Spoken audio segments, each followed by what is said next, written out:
Hello everyone, welcome back to my channel. In this video I'll be showing you how to make carrot oil. If you want to learn, keep watching this video and don't go away. The main ingredients you need for this is the carrot and the avocado and oil. I'll be using olive oil, but you can use any other oil of your choice. Let's get started.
This is the result. It's actually good for your hair and for your skin.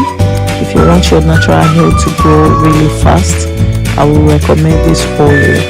Thank you for watching. See you in my next video. Bye.